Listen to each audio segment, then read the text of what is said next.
Bible Synthesis, Class Note number 4. The Dispensations of God. Ang mga dispensasyon sa Dios. Una natong hisgutan nga dispensasyon niining atong nga pagtuon, ang dispensasyon sa inosente. Nagsugod kini nga dispensasyon dihang gibuhat sa Dios ang tao. Genesis chapter 2 verse 7. O giumol ni Jehova nga Dios ang tao gikan sa abog sa yuta, o gihoypan niya sa mga buho sa iyang ilong sa gininhawa sa kinabuhi, ug ang tao nahimong kalag nga may kinabuhi.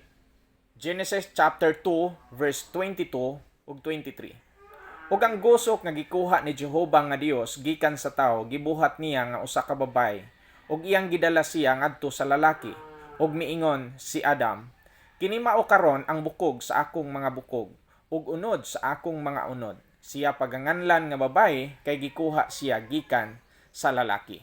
Karon human mabuhat si Adan ug si Iba, gitawag sa Dios ang ilang mga ngalan nga Adan. Genesis 5:1 and 2.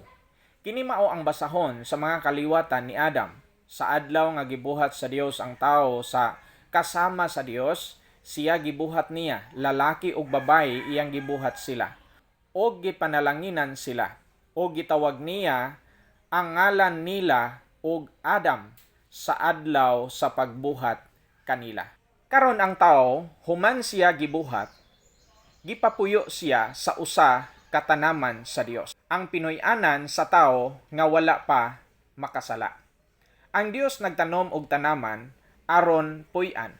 Genesis chapter 2 verse 8. Og si Jehova nga Dios nagbuhat og usa ka tanaman sa silangan sa Eden, o gibutang niya didto ang tao nga iyang giumol.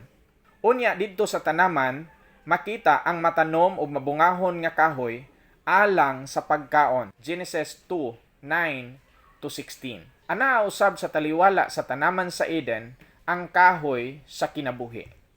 Genesis chapter 2 verse 9.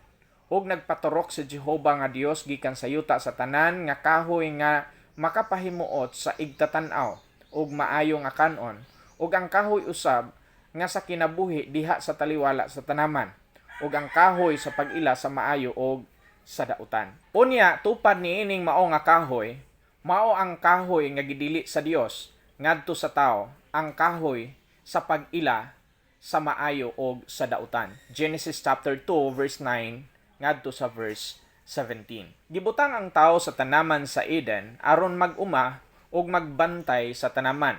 Genesis chapter 2 verse 15. O gikuha ni Jehova nga Dios ang tao, gibutang niya sa tanaman sa Eden aron kini iyang atimanon ug bantayan. Si Adan ug si Iba nahimong magbalantay sa paraiso ug magmamando sa yuta. Genesis chapter 1 verse 18. O gipanalanginan sila sa Dios, ug miingon ang Dios kanila, sumanay ug dumaghan kamo, ug pun-on ninyo ang yuta, ug magagahom kamo niini, ug magbaton kamo sa pagbulutan sa ibabaw sa mga isda sa dagat ug sa mga langgam sa kalangitan, ug ibabaw sa tanan nga binuhat nga buhi nga nagalihok sa ibabaw sa yuta. Genesis chapter 2 verse 18 to 20. Ug miingon si Jehova nga Dios, dili maayo nga ang tao mag-inusara. Pagabuhatan ko siya og katabang nga angay kaniya. O giumol ni Jehova nga Dios gikan sa yuta ang tanang mga mananap sa kapatagan ug ang tanang mga langgam sa kalangitan. Ug sila gidala niya kang Adan aron makita niya kung unsaon niya paghingalan kanila. Ug ang tanan nga gihinganlan ni Adan sa mga mananap nga buhi, kana mao ang ngalan niini. O gihatagan ni Adan ug mga ngalan ang tanan nga mga kahayupan ug ang mga langgam sa kalangitan ug ang tanan nga mga mananap sa kapatagan, apan alang kang Adan walay hingkaplagan nga katabang nga angay kaniya. Dito sa tanaman sa Dios di sa ang tao gibutang, ang tao walay pagbati nga angay kaulaw. Genesis chapter 2 verse 25. Og silang duruha mga hubo, si Adan ug ang iyang asawa ug sila wala mga ulaw. Apan wala damha ni Adan ug ni Iba ang pag-abot sa kamatayon didto sa tanaman sa Eden. Atod pa sa Romans chapter 5 verse 12, pinaagi sa usa ka tawo misulod ang sala, ug ang sala nagdalag kamatayon. Responsibilidad ni Adan ang pagdumala sa iyang kaugalingon nga asawa. Ingon nga siya maoy ulo ni ini. Apan matod pa sa Biblia, napakyas siya pinaagi sa pagsunod sa gusto ni iba. 1 Timoteo 2:13 o 14. Kay si Adam mao ang una nga gihimo unya si iba, ug si Adan wala hinglimbungi kundili ang babae, sa hinglimbungan siya nahulog sa paglapas. Tungod sa pagkamalipat-lipaton ni Satanas, si Adan nahulog ngadto sa pagpakasala. Matod pa sa 2 Corinthians chapter 11 verse 3, apan nahadlok ako nga tingali sa bisan unsang paagi, ingon nga gilimbungan si iba sa bitin sa iyang pagkamalalangon, pagadauton ang inyong mga hunahuna gikan sa kahayag ug kaputli mahatungod kang Kristo. Gilimbungan ni Satanas si iba o gikumbinser ni iba si Adan, busa nahulog kini ngadto sa pagpakasala. Genesis chapter 3 verse 12. Ug ang tawo miingon, ang babae nga gihatag mo kanako nga akong igauban, siya ang naghatag kanako sa kahoy ug mikaon ako. 1 Timoteo 2:14. Ug si Adam wala hinlimbungi kundili ang babae, sa hinglimbungan siya nahulog sa paglapas. Sa pagsulod sa sala, misulod usab ang kamatayon diha sa kinabuhi sa tao. Ang sala nagbulag sa tao gikan sa Dios. Ephesians chapter 4 verse 18.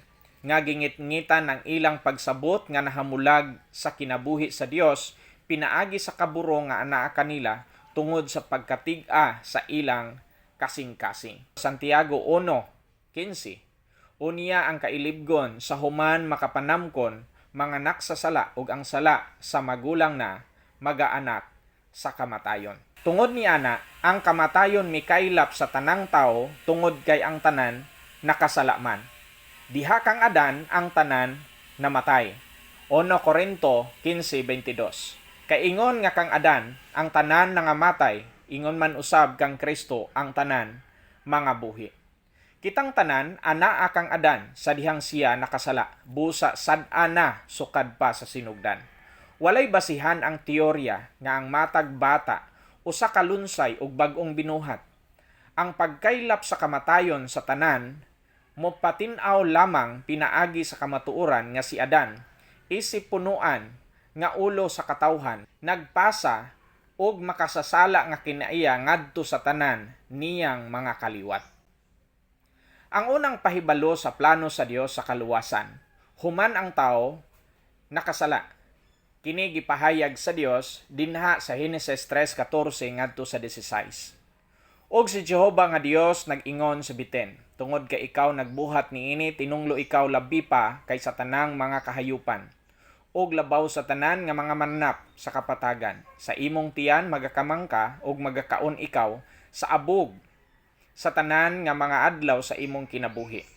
Og ibutang ko ang panagkaaway sa taliwala mo og sa babay, og sa taliwala sa imong kaliwat og sa iyang kaliwat. Siya magasamad sa imong ulo ug ikaw magasamad sa iyang tikod.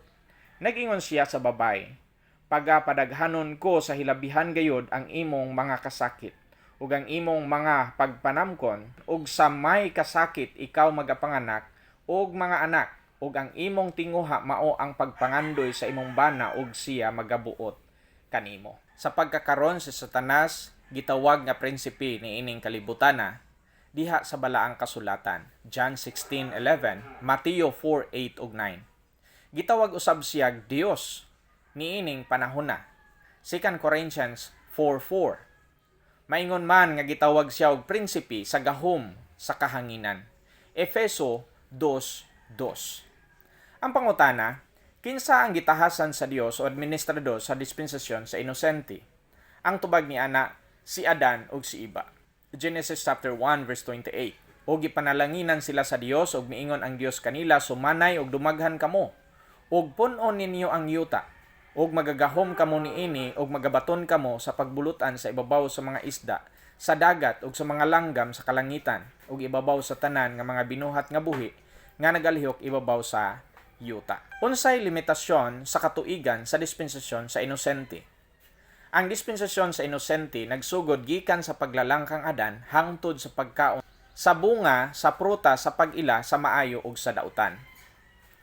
Unsay kahimtang sa tao sa dispensasyon sa inosente? Ang kahimtang sa tao sa dispensasyon sa inosente mao nga diha sa tao walay ikasaway ug siya kontento. Genesis chapter 1 verse 31. Ug nakita sa Dios ang tanang mga butang nga iyang gibuhat ug tan-awa kini maayo kaayo ug dihay kahaponon ug dihay kabuntagon adlaw nga ikaunom.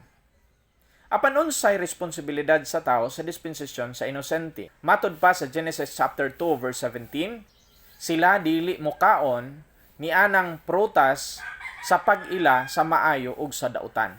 Unya gihatag sa Dios ang mando nga sila mudaghan ug maghari sa tibuok kabuhatan. Genesis chapter 1 verse 28. Maingon man ang sugo nga ilang amumahon ang tanaman sa Dios. Genesis chapter 2 verse 15. O gikuha ni Jehova nga Dios ang tao o gibutang siya sa tanaman sa Eden aron kini iyang atimanon o bantayan. Apan unsay kapakyasan sa tao sa dispensasyon sa inosente? Napakyas ang tao tungod kay namati siya sa iyang asawa nga namati usab kang Satanas.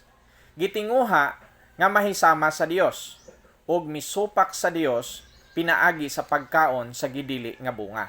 Genesis chapter 3 verse 6. Ug sa nakita sa babayi nga ang kahoy maayo nga kanon ug nga kini makapalipay sa mga mata ug ang kahoy takos tinguhaon aron makapahimong makinaadmanon sa tao, mikuha siya sa bunga niini ug mikaon ug gihatagan usab niya ang iyang bana kauban niya ug mikaon siya.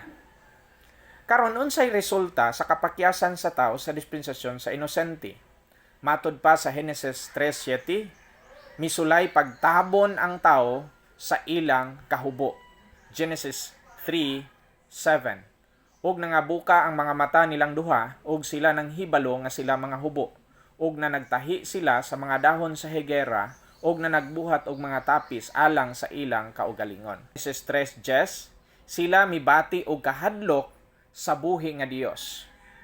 Ug mitubag siya, hingdunggan ko ang imong tingog sa tanaman ug nahadlok ako kay hubo ako ug mitago ako. Ang lalaki ug babayi misalikway sa pagpanubag pinaagi sa pagsulay sa pagtabon sa ilang mga sala. Tungod ni ana, gihatag sa Dios ang silot nga padaghanon ang kasakit sa babayi. Genesis 3:16.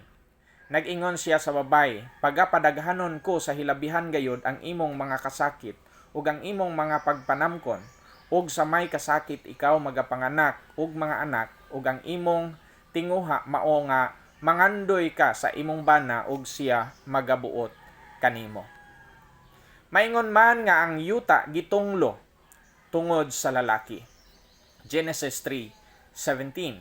Ug miingon siya kang Adam, tungod kay gipatalinghugan mo ang tingog sa imong asawa ug nagkaon ka sa kahoy nga gisugo ko kanimo sa pag-ingon dili ka mokaon niini. Tinunglo ang yuta tungod kanimo, pinaagi sa kahago magakaon ka gikan niini sa tanan mga adlaw sa imong kinabuhi. Unya ang Dios nagtakda nga ang tao mamatay. Genesis 3:19. Sa singot sa imong naong magakaon ikaw sa tinapay hangtod nga mopauli ka sa yuta tungod kay gikan niini gikuha ikaw kay abog ka ug sa abog ikaw mopauli. Genesis chapter 3 verse 22. Sukad ni adtong taknaa gidili sa tao ang pagkaon sa bunga sa kahoy sa kinabuhi. Ug miingon si Jehova nga Dios, ania karon ang tao nahimo nga ingon nga usa kanato sa pagkahibalo sa maayo ug sa dautan. Ug karon tingali unya ituy-od niya ang iyang kamot ug mokuha usab sa kahoy sa kinabuhi ug mukaon ug mabuhi sa gihapon. Busa gipapahawa ang tao gikan sa tanaman sa Dios. Genesis chapter 3 verse 21. Ug si Jehova nga Dios nagbuhat alang kang Adam ug sa iyang mga asawa mga sinina nga panit ug iyang gibistihan sila. Ang pangutana, unsay paagi sa kaluwasan sa tao sa dispensasyon sa inosente? Sa Genesis chapter 3 verse 21, nagpatay ang Dios og usa ka mananap nga nahimong sakripisyo aron mahatag sa Dios ang kaluwasan gikan sa lawas ng kahubo ug gisuloban sila og mga sapot nga panit sa mananap. Unsay epekto sa kapakyasan sa tao sa dispensasyon sa inosente nganhi kanato karon. Nagpuyo kita sa usa ka tinunglo nga yuta tungod sa pagkahulog ni Adan ug ni Eva. Sa Genesis chapter 3 verse 10 ug Luke chapter 21 verse 26, ang kahadlok nahimong bahin nga sumbanan sa kinabuhi sa tao. Genesis chapter 3 verse 16, ang kasakit sa babay diha sa pagpanganak gipadaghan ug kinina ang masinati sa mga babay diha sa ilang pagpanamkon hangtod sa pagpanganak. Ang sala ni Adan nagtapos sa direktang komunikasyon uban sa Dios ug sa tao nga nasinati nila sa tanaman. Diin ang Dios miduaw kang Adan ug nakigsulti kaniya. Sa Romans chapter 5 verse 12, ang sala misulod sa kaliwatan sa tao niining puntuha. Ang silot sa kamatayon gipahamtang ngadto sa tanang kaliwat ni Adan, kay ang tanan nakasalaman. Romans 3:23, Romans chapter 5 verse 12. Ug sukad ni adtong adlawa, ang dugo gikinahanlan alang sa paghinlo sa sala. Hebrews 9:22. Ug sumala sa kasuguan, makaingon ako, daw ang tanang mga butang ginahinluan sa dugo o gawa sa pag-ula sa dugo walay pagpasaylo sa mga sala. Karon ania ang kronolohikal nga hanay sa mga panghitabo panahon sa dispensasyon sa inosente. Sa Genesis chapter 2 verse 7, atong makita ang paglalang sa Dios kang Adan. Sa Genesis chapter 2 verse 8, ang Dios nagtanom sa tanaman sa Eden. Sa Genesis chapter 2 verse 20, gipanganlan ni Adan ang mga mananap. Sa Genesis chapter 2 verse 21 ug 22, gilalang sa Dios si Eva. Sa Genesis chapter 2 verse 16 ngadto sa 17, gipasidan-an sa Dios ang tawo nga dili mokaon sa bunga sa kahoy sa kahibalo sa maayo ug sa dautan. Sa Genesis chapter 3 verse 6, si Satanas miduol kang Eva. Sa Genesis chapter 3 verse 6 gihapon, napildi si Eva sa mga sugyot ni Satanas. Sa Genesis chapter 3 verse 6 gihapon, nakasala si Adan pinaagi sa pagkaon sa bunga. Sa Genesis 3:15, makita nato ang propesya mahitungod sa pag-anhi ni Kristo nga kaliwat sa babayi. Sa Genesis chapter 3 verse 24, gipapahawa ang tao gikan sa tanaman sa Eden. Og dinhi natapos ang unang dispensasyon, ang dispensasyon sa inosente. Sa sunod nato nga pagtuon ato ang tukion na usab, ang dispensasyon sa konsensya, ang ikaduhang dispensasyon sa Dios. Dinhi lamang tama ang ato nga pagtuon, maayong adlaw ug dalaygon ang